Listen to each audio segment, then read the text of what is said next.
bénédictions. Avant la fondation du monde, Dieu avait des bénédictions et a toujours des grâces et des bénédictions pour ta famille, pour ton pays, pour ta nation. Mais s'il n'y a personne pour se lever sur la place de la prière, pour se lever dans l'intercession, vous allez rater la visite de Dieu.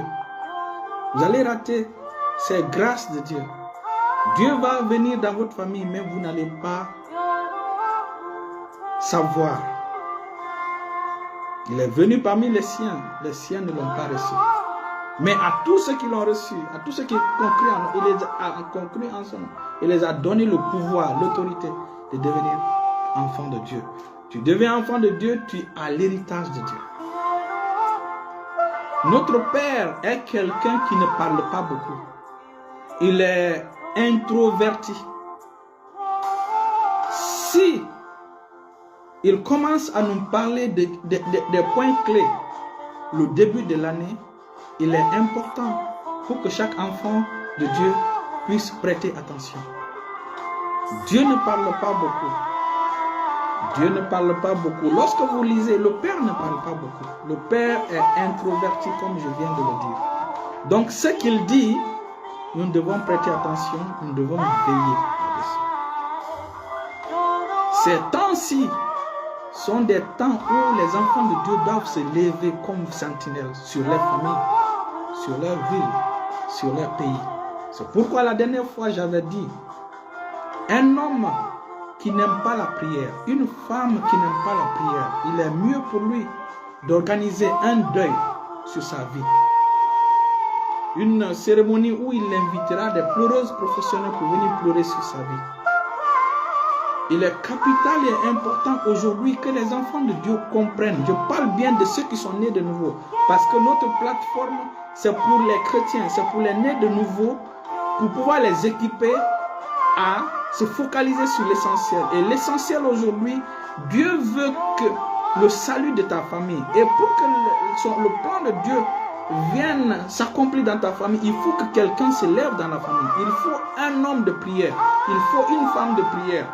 Dieu veut chercher quelqu'un du milieu de ta famille pour intercéder afin que son programme, sa grâce pour ta famille, pour ta ville, pour ton pays, puisse avoir puisse avoir sa manifestation. Avant que le plan de Dieu ne vienne, ne s'accomplisse, Dieu érige des intercesseurs, des veilleurs sur sa nation, des veilleurs sur une famille, des veilleurs sur un pays. C'est avant la naissance de Jésus, Dieu avait déjà au minimum 2 intercesseurs, 2 veilleurs. Le premier, c'était Siméon. La seconde, c'était Anne la prophétesse. Dieu a toujours fait comme ça.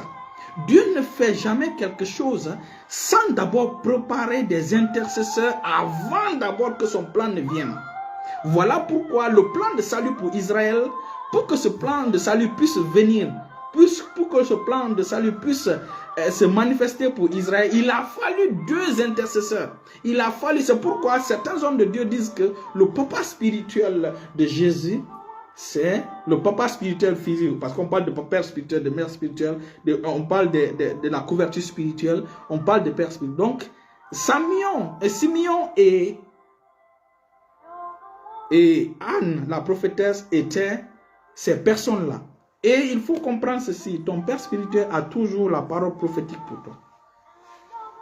La personne qui occupe la fonction de couverture spirituelle sur ta vie a toujours la parole prophétique pour toi. C'est la raison pour laquelle Dieu n'a pas donné la mission, la mission de Jean-Baptiste à Jean-Baptiste. Dieu a dévoilé ce secret à son père. Son père avait la responsabilité de le dire, mais son père a manqué de lui dire. C'est la raison pour laquelle Jean ne connaissait pas son identité. Voilà pourquoi Jean a marché dans l'esprit d'Élie, mais pas dans la puissance d'Élie, parce que le papa n'a pas pris le temps de lui dire ce que l'ange lui a dit. Voilà pourquoi en Jean chapitre 1 à partir du verset 19 jusqu'à 22, parce que les scribes, les sacrificateurs attendaient la venue du Messie. Ils attendaient la venue du Messie. Et donc, ils ont fait une délégation pour venir voir. Il dit, ah, c'est toi qui devais venir. C'est toi qui es le Christ. Ou c'est toi N'est-ce pas? Il a dit que non, je ne suis pas le Christ qui doit venir. Donc il devait donner, il devait dire oui, non, ce n'est pas moi. Mais il est là. Il est là. Il devait dire à cette délégation qui est venue vers Christ, qui est venue vers lui pour lui donner son identité. Et donc, puisqu'il n'a pas donné son identité, il n'a pas donné son véritable identité de gens, c'est ce qui a fait que ces gens-là ont raté le Messie. Voilà pourquoi les sacrificateurs ne connaissaient pas le Messie, ne connaissaient pas Christ comme étant le Messie. Le mot Messie signifie sauveur. C'est ça, le Christ, loin de Dieu. Et donc, pour qu'on revienne à la fonction de sentinelle et de veilleur, la fonction de sentinelle et de veilleur est critique. Il dit, si Dieu ne bâtit pas une ville ou une nation, ceux qui la bâtissent en vain. Si Dieu ne veille sur une ville, une famille, ceux qui veillent en vain. Donc la fonction de veilleur dans ces derniers temps est critique. La fonction de garde dans ces derniers temps est critique. Nous avons vu dans Matthieu chapitre 13, le verset 24 à 25, lorsque les semeurs sont allés semer, il dit, la nuit, pendant que les gardes dormaient, ça veut dire que si Satan veut entrer dans une famille, sa responsabilité c'est de mettre en sommeil, de faire dormir des veilleurs. Aujourd'hui, Satan agit librement dans ta famille parce que personne n'est là pour prier, parce que tu ne t'es pas levé, parce que tu n'es pas conscient de la responsabilité que Dieu attend de toi au sein de ta famille pour te lever, pour veiller. Nous avons vu la dernière fois que ce sont des fonctions critiques, ce sont des fonctionnaires critiques dans le royaume de Dieu. Ce sont des fonctionnaires critiques dans un territoire, dans une famille. Et nous avons dit que du fait qu'il y a des veilleurs au ciel, il doit aussi y avoir des veilleurs sur terre. Nous avons dit c'est parce qu'il y a des veilleurs au ciel qu'il doit y avoir des veilleurs sur terre. C'est parce qu'il y a eu une fois la guerre dans les cieux. C'est la raison pour laquelle il y a des guerres sur terre. Bienvenue à tout le monde. C'est la raison pour laquelle le direct a retardé parce que j'étais en train de parler avec l'un de mes enfants. Donc, voilà. Mes enfants me coûtent cher. Mes filles me coûtent cher. Donc, les conseils pour eux est critique et capital. J'ai la responsabilité de veiller sur mes enfants. C'est pourquoi j'ai cette mine-là. Et c'est la raison pour laquelle j'ai retardé. Et donc, Dieu peut visiter ta famille. Mais s'il n'y a pas un veilleur, la visite de Dieu passe sans que tu ne te rendes compte. Dieu a des grâces pour ta famille. C'est la raison pour laquelle les gens ratent leur temps et leur saison. Donc, si tu n'es pas un intercesseur, tu n'as pas la fonction d'intercesseur, de veille, de garde. Parce que le garde, tant qu'il est réveillé, et on a parlé des 3 types de garde. On a parlé des 3 fonctions des gardes. Mais nous allons revenir tout à l'heure aux 3 fonctions des gardes. Mais allons-y lire Ézéchiel chapitre 33. Parce que c'est la fonction de garde, la fonction de sentinelle est critique pour une famille, pour une ville, pour une nation. Donc nous allons aller voir ce que je disais par rapport à votre famille. Vous pouvez voir dans Ézéchiel chapitre 22, le verset 30. Il dit, Dieu dit, je cherche parmi eux un homme qui élève un mur, qui se tienne à la brèche devant moi en faveur du pays, en faveur de ta famille, afin que je ne le détruise pas. Mais je n'en trouve pas. Vous voyez? Maintenant, venons dans Ézéchiel chapitre 33.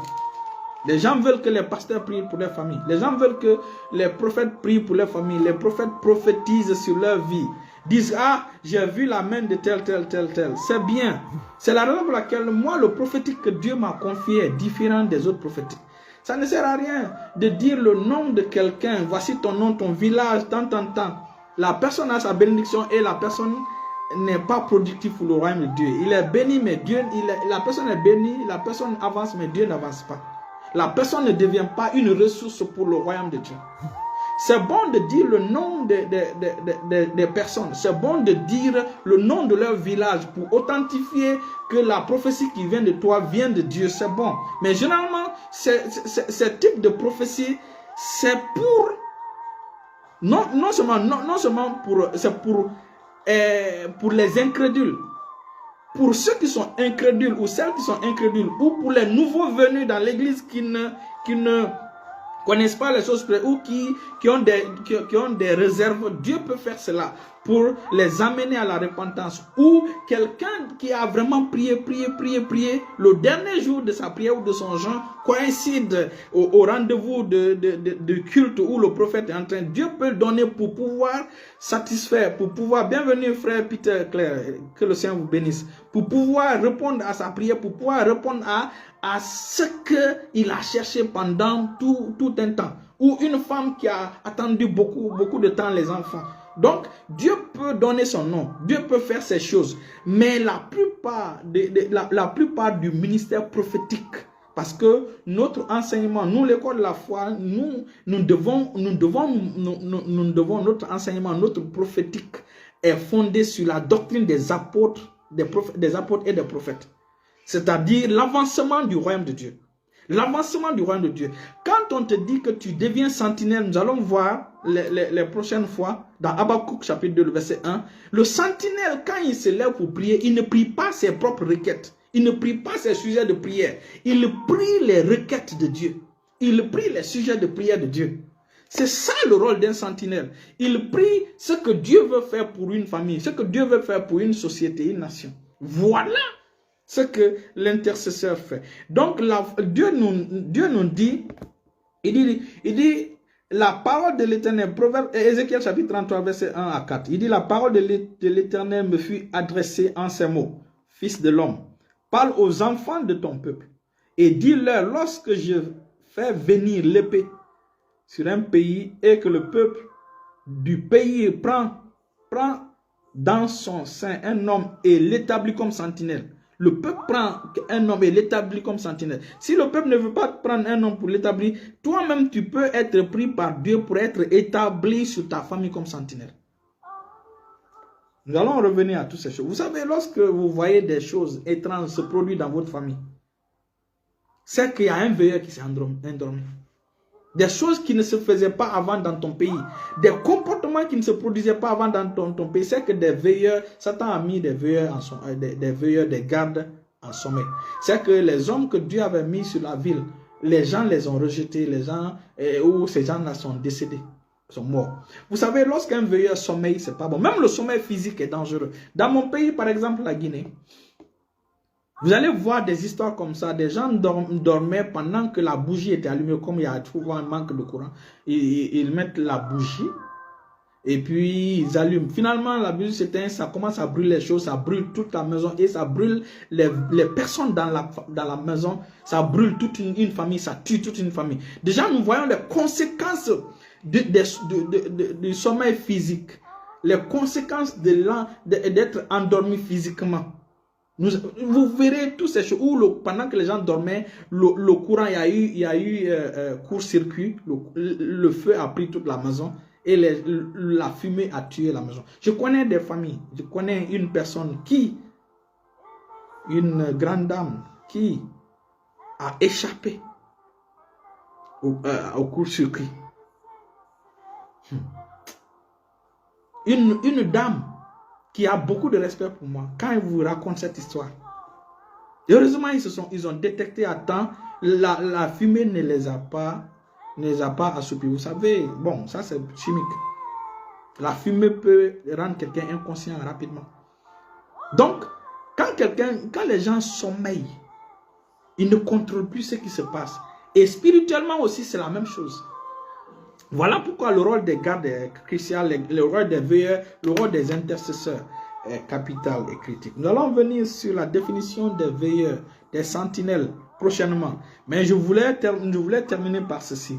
Il dit, si cet homme, verset 3 maintenant, il dit, si cet homme voit l'épée venir sur le pays, sonne de la trompette et avertit le peuple, et si celui qui entend le son de la trompette ne se laisse pas avertir et que l'épée vienne le surprendre, son sang sera sur sa tête.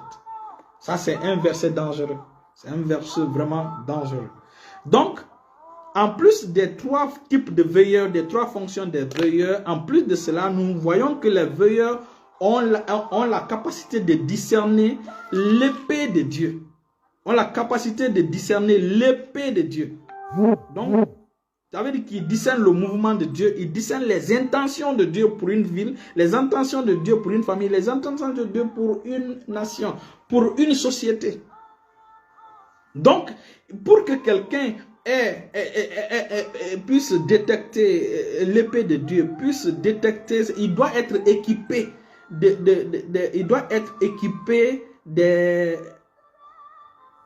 des choses spirituelles. Il doit être équipé des fonctions spirituelles, des capacités spirituelles pour pouvoir détecter l'épée de Dieu, pour pouvoir détecter le mouvement de Dieu, pour pouvoir détecter les intentions de Dieu.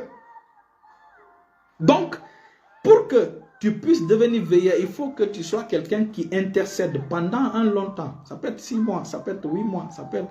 Et des prières consistantes, solides. Dieu peut diriger comme intercesseur. Ensuite, les veilleurs ou les sentinelles jouent le rôle d'avertisseurs dans ces passages. Ils jouent le rôle d'avertisseurs. Ils sont là pour avertir une famille, pour avertir une ville, pour avertir une nation. Ce sont des gens qui ont des trônes dans ton pays, dans ta ville, parmi les gouverneurs ou le président, des trônes qui sont plus élevés que la fonction du président, que la fonction des ministres. Parce que les ministres, les présidents peuvent te protéger physiquement. Même physiquement, le pays, c'est limité. Mais spirituellement, ils ne peuvent pas. Donc, les veilleurs ont un trône élevé. Donc, ce sont des dignitaires spirituels dans une famille, dans un pays, dans une nation, dans une civilisation. C'est la raison pour laquelle, lorsque un pays chasse des veilleurs, une famille chasse des veilleurs dans sa famille, chasse des veilleurs dans sa société, dans sa civilisation, la famille est condamnée. La famille est condamnée à périr. La ville est condamnée à périr. La nation est condamnée à périr parce qu'il n'y a aucun avertisseur, aucune personne qui est là pour les avertir des dangers à venir. Et nous avons le manque cruel du ministère de veilleurs, d'intercesseurs dans nos églises. Dans notre église d'aujourd'hui, les gens ne veulent pas. Les gens veulent venir, on prophétise sur leur vie, tu auras ça, tu auras ça, tu auras ça. Les gens ne veulent pas, ils ne veulent pas prier la prière de Dieu. Ils veulent prier pour leur intérêt, pour ce qu'ils veulent, pour ce qu'ils veulent recevoir. Donc les veilleurs ont des commissions qui viennent de Dieu pour pouvoir avertir le peuple.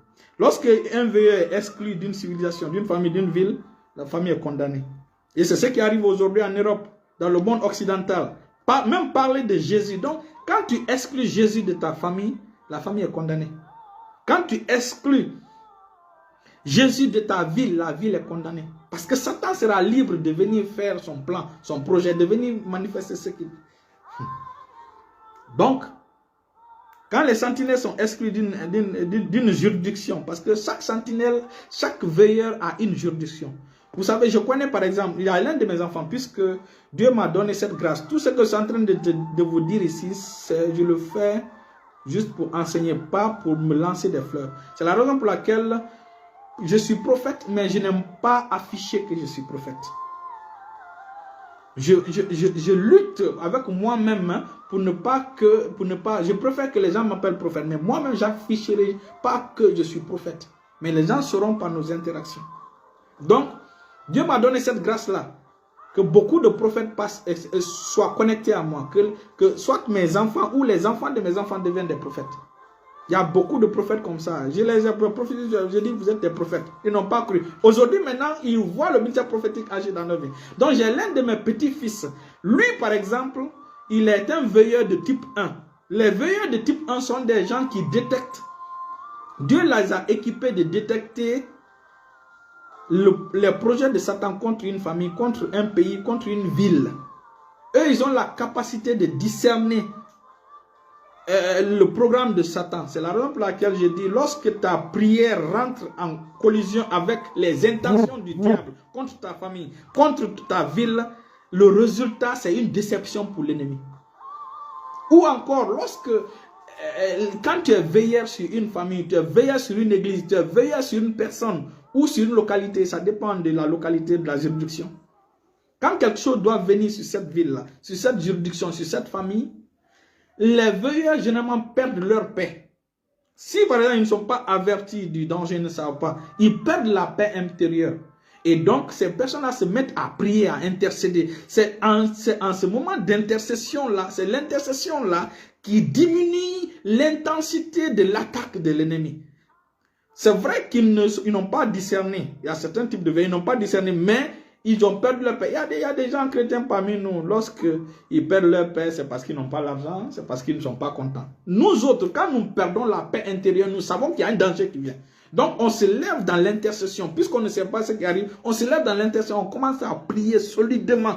C'est l'intercession là, c'est la prière là qui diminue l'intensité du feu de l'ennemi ou l'intensité de l'attaque. L'attaque finalement se réduit à néant. Un jour, je vous avais donné l'histoire de cet homme de Dieu qui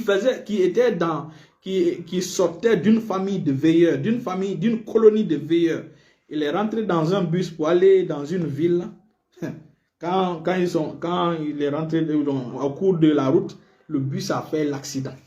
L'homme de Dieu, le jeune, avait des pains, 5 pains dans ses mains. Et donc, dans le processus pendant qu'il quand la voiture a fait l'accident, son pain, les 5 pains qu'il avait, les 5 pains se sont compressés. Les 5 pains se sont compressés. C'est-à-dire que les pains se sont compressés, c'est devenu un seul pain. C'est devenu trop petit. Quand il est sorti de l'accident, il n'avait rien, il n'a rien eu. Il a appelé, il dit, ah, on a fait l'accident, mais mon pain s'est compressé, mon pain s'est compressé. Donc, c'était lui, il est sorti de l'accident, ce qui le concernait, c'est le fait que son pain s'est compressé.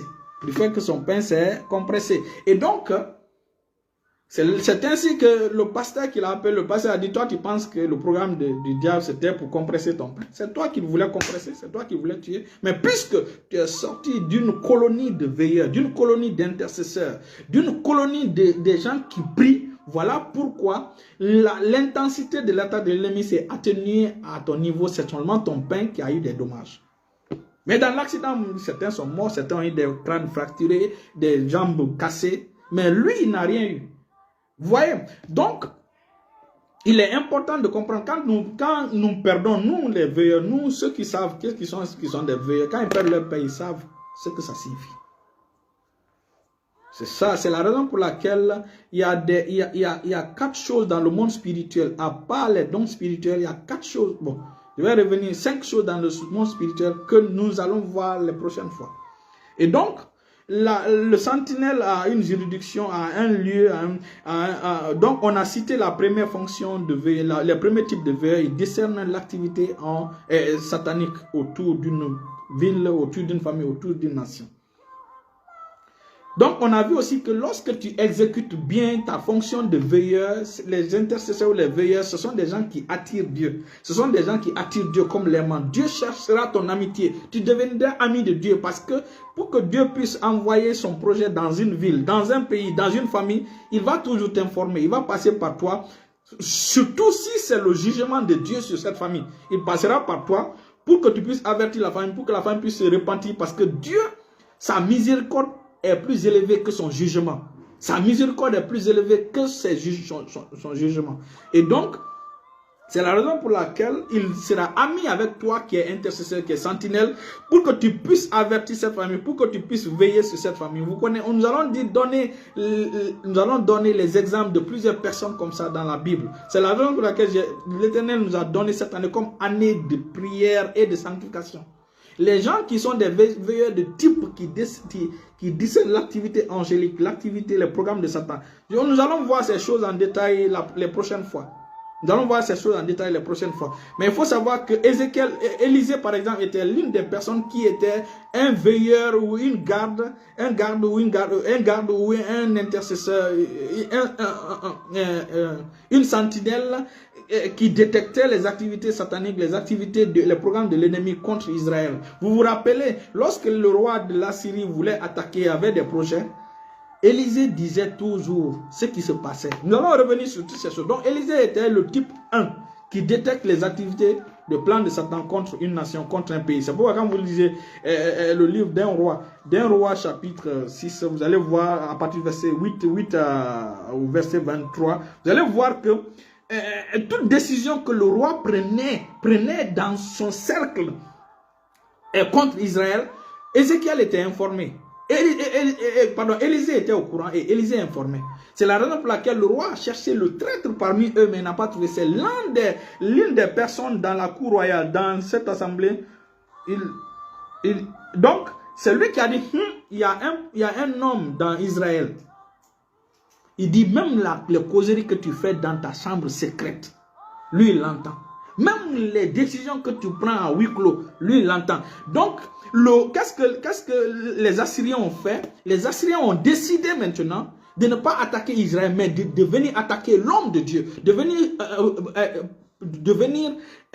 attaquer, prendre, cueillir, capturer le prophète, de venir capturer le prophète.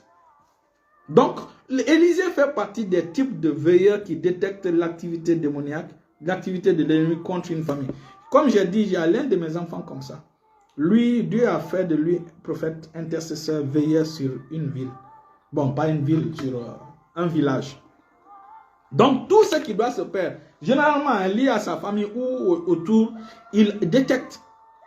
Si je vous dis c'est un veilleur, c'est un homme qui aime la prière. Il aime vraiment la prière. En fait, c'est le fils à passer matin. Passer matin aussi, c'est un veilleur. Donc, c'est le fils à passer matin. Lui, c'est un prieur. C'est un prieur. Il prie de 22h à 23h. Il prie de 4h à 5h. Et consistamment, hein, nous nous disons, ça dit que ce sont des gens qui sont sérieux. Quand tu es sérieux dans la prière, Dieu va te prendre au sérieux. On a toujours dit ces choses. Donc, Ézéchiel, l'armée syrienne a décidé de venir capturer Ézéchiel. C'est pourquoi quand vous lisez l'histoire, vous allez voir que dès le matin, le serviteur d'Ézéchiel est sorti, il a vu l'armée assyrienne, lui a entouré l'homme de Dieu, a fait entourer l'homme de Dieu. Des fantassins qui sont venus pour capturer l'homme de Dieu, pour capturer Élisée. L'homme de Dieu, le serviteur de l'homme de Dieu se leva de bon matin et sortit. Voici une troupe entoura la ville avec des chevaux et des chars. Et le serviteur dit à l'homme de Dieu, « Ah, mon Seigneur, comment ferons-nous » Il répondit, « Ne crains point, car ceux qui sont avec nous sont plus grands que ceux qui sont avec eux. » Ici, le verset 16, beaucoup ne comprennent pas. Beaucoup d'hommes de Dieu, beaucoup de chrétiens ne comprennent pas ce verset. Je vais me faire le devoir de vous expliquer. Élisée n'a pas dit que, il dit ne crains point, ceux qui sont avec, il n'a pas dit ceux qui sont, il dit ceux qui sont avec nous sont plus grands que ceux qui sont avec eux. Il n'a pas dit ceux qui sont avec nous sont plus grands que ceux qui sont plus grands que les militaires. Il a dit le monde invisible qui est avec nous, que toi, mon serviteur, tu ne vois pas, est plus grand que les démons qui sont venus avec les soldats physiques. C'est ce que le verset 16, 2 Rois chapitre 6, le verset 16 dit. Donc ça veut dire que l'armée assyrienne a envoyé des hommes, des soldats physiques. Mais Satan n'est pas resté derrière. Satan aussi s'est assuré de mettre des milliers de démons, d'esprits mauvais parmi cette armée qui était venue attaquer, capturer Élisée. C'est pourquoi Élisée pria et dit, « Éternel, ouvre ses yeux pour qu'il voie. » Et l'Éternel ouvrit les yeux du serviteur qui vit la montagne pleine de chevaux, des chars de feu autour d'Élisée. Donc Élisée était un homme qui avait des dispositifs qui discernaient les activités angéliques. Élisée était quelqu'un aussi qui discernait l'activité démoniaque du moins. Après, il distinguait l'activité angélique. Élisée était conscient de sa protection. Donc les veilleurs sont des veilleurs de type 1 qui détectent les activités démoniaques, les activités de Satan contre une famille, contre une vie. Sont des gens que Dieu renforce leur sécurité, que Dieu renforce leur protection des anges dangereux de Dieu. Vous voyez, Élisée était conscient. Donc, les serviteurs, je vais revenir sur ça. La raison, vous voyez, Alléluia. Alléluia. Alléluia. Donc, le serviteur de Dieu, Dieu l'a ouvert les yeux, il a vu des chars entourer Élisée. Et finalement, l'armée assyrienne a été frappée d'aveuglement. Ce n'est pas Élisée qui a frappé d'aveuglement, ce sont les anges qui ont frappé non seulement les êtres humains d'aveuglement, mais aussi les démons qui étaient venus renforcer, pour donner la force à l'armée ennemie. Les démons, beaucoup de démons ont été arrêtés, ligotés. Je vais vous dire, il y a des démons qui sont en prison aujourd'hui. Il y a des démons. Voilà. Il y a des démons. Il y a souvent, quand il y a des guerres qui se passent dans le monde spirituel, parce qu'il y a eu des guerres entre anges et démons. Non seulement les anges ont frappé les militaires physiques d'aveuglement, mais les anges ont combattu avec les esprits mauvais qui étaient autour de l'armée ennemie qui était venue capturer l'homme de Dieu. Et donc, dans cette guerre-là, le résultat physique, c'était la défaite de l'armée ennemie. Donc, ça veut dire que dans le monde spirituel, les anges ont gagné. Donc, beaucoup de démons ou d'esprits ont été arrêtés et emprisonnés. Vous vous rappelez, lorsque Daniel priait, il y a Gabriel qui est venu pour pouvoir intervenir. Gabriel fut arrêté. Gabriel fut arrêté. Il a fallu l'intervention de Michael. Il a fallu l'intervention de l'ange Michel. Quand l'ange Michel, le combat n'a même pas fait 2 secondes. L'ange Gabriel a été, il a eu le passage pour venir informer Daniel et remonter. Donc, ça c'est le premier type, comme je viens de vous dire. Si tu veux savoir de quel type de veilleur tu fais partie, la prochaine fois nous allons voir. Donc, il faut être conscient, hein, il faut être conscient. Donc, Dieu cherche amitié avec ceux qui aiment veiller. Alléluia. Et donc, si tu deviens un veilleur, tu attires Dieu à toi comme un aimant, tu joues la fonction un rôle important. Tu administres les jugements de Dieu, tu deviens un ami avec Dieu. Et Dieu commence à te donner des informations classées secrètes, top secrets. C'est comme ça. Les veilleurs, Dieu les dévoile des secrets. Dieu les dévoile des choses codées. Et ces secrets-là nous mettent en avance. Donc, les intentions, les plans, les programmes, tu sais à quel moment les programmes de Dieu. Donc, il est important qu'on se limite là. Donc, un pays qui n'a pas de garde, qui n'a pas de veilleur, la Bible nous dit de dire « Oh, à ce pays, oh, à cette ville ».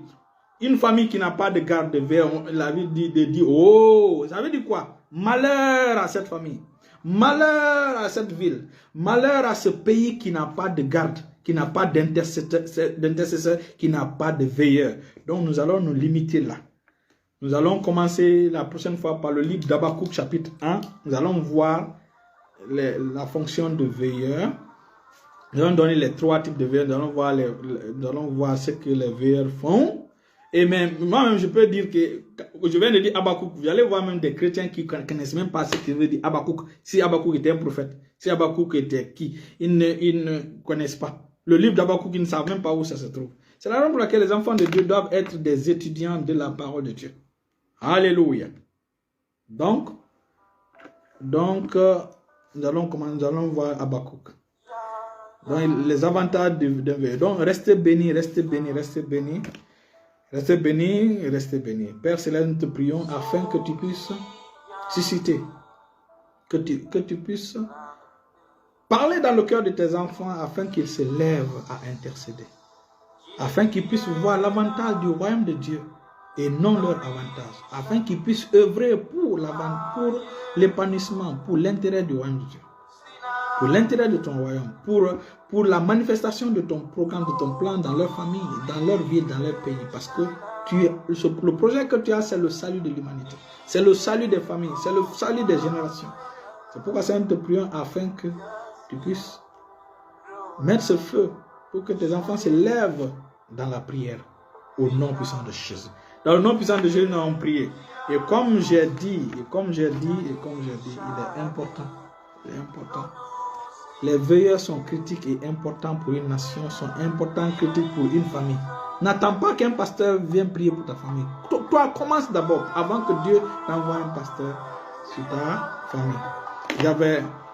C'est ce que j'ai aujourd'hui à vous dire. Restez bénis, mon Jésus.